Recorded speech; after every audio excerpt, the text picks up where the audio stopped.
Maïté, bonjour. Bonjour Antoine-François. Maïté, c'est l'espace lecture, écriture. ELE.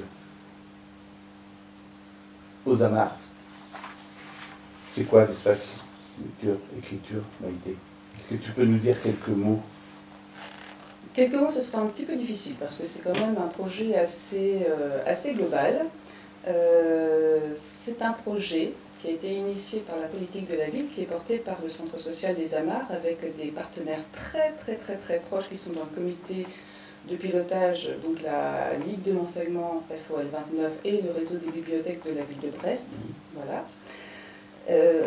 Et l'objectif de l'espace lecture-écriture, depuis son ouverture en 2003, c'est d'essayer de donner aux gens l'envie et le plaisir de lire et d'écrire, d'une part, et aussi d'une autre part, du coup, donner une autre vision, une autre visibilité du quartier. Donc à partir de là, il y a pas mal de choses qui se déclinent autour de la lecture, autour de l'écriture, sur tous les publics, que ce soit des tout petits, où on intervient dans le cadre des petits loups. Il y a eu des moments un petit peu d'histoire lue aux enfants, des moments privilégiés. Les mercredis après-midi, on accueille les enfants. Il y a les adultes, ateliers d'écriture. Enfin voilà, il y a vraiment pas mal de choses, de la médiation aussi. C'est-à-dire qu'on s'est rendu compte lorsqu'il y a eu les travaux du centre social, où le centre social est venu dans les locaux d'espace lecture-écriture, on s'est rendu compte que la mixité des publics faisait que ça donnait aussi cette envie de lire et d'écrire.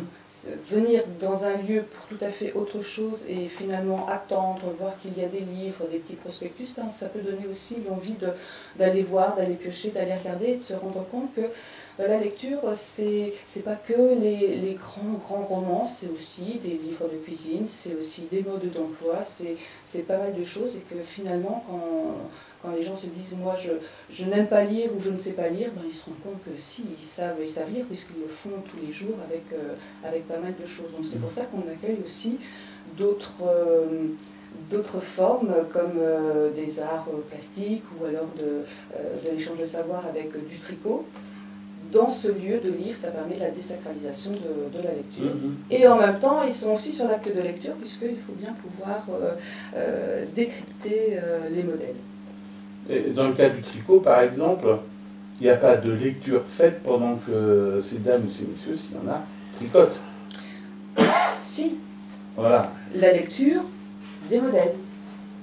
D'accord. Ah oui, non, on va pas forcément lire un roman. Ça aurait été sympa de lire un roman pendant... Ça aurait pu, mais en même temps, ceci dit, ce qui est important aussi, c'est le lien social, c'est aussi la démarche de partir de l'envie des habitants, de ce qu'ils ont envie de faire pour emmener aussi vers d'autres choses. Et ce qui est important aussi là-dedans, c'est tout le lien social, la discussion que l'on peut avoir les uns avec les autres. Donc si on commençait à faire des lectures de romans, il n'y aurait peut-être plus la discussion, et du coup il n'y aurait peut-être plus ce côté intergénérationnel entre des filles de 22 ans avec des dames de 81 ans, et tout ça, ça fait un super beau mélange. Voilà, mais après, il n'y a pas que le tricot, il y a aussi les ateliers d'écriture, il y a le collectif Atucasp, un collectif de romanciers qui, sur le mois de novembre, propose aux personnes qui le souhaitent de les emmener sur un défi d'écriture, écrire un roman en un mois, chacun son roman de 50 000 mots, ce qui est l'équivalent de 175 pages en format poche. Je connais un peu. Un peu. Un tout petit peu. J'étais en train d'imaginer, est-ce que quand le beau temps arrive, est-ce qu'on peut imaginer l'espace s'ouvrir à l'extérieur et aller faire des balades avec les gens, toujours dans le même principe, un pique-nique lecture par exemple, ou au pied des tours Alors c'est ça qui est bien, c'est que moi j'en parle en termes de projet espace lecture-écriture qui dispose d'un lieu, d'un local aménagé, qui ressemble à une petite bibliothèque de quartier, qui permet aux gens de venir sur place pour lire, pour emprunter des livres, pour faire des tas d'activités.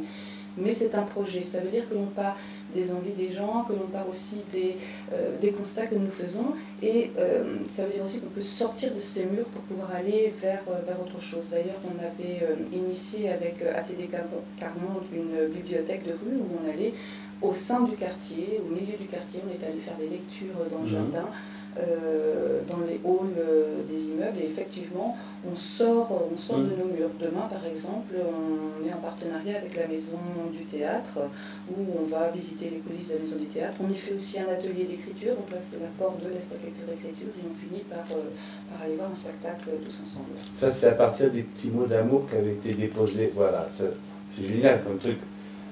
Ah ouais, l'amour, toujours l'amour. Avec ça de vrai en fait. Hein? L'amour des mots. Oh, puis l'amour tout court. Merci Maïté. De rien, avec plaisir. Un plaisir également.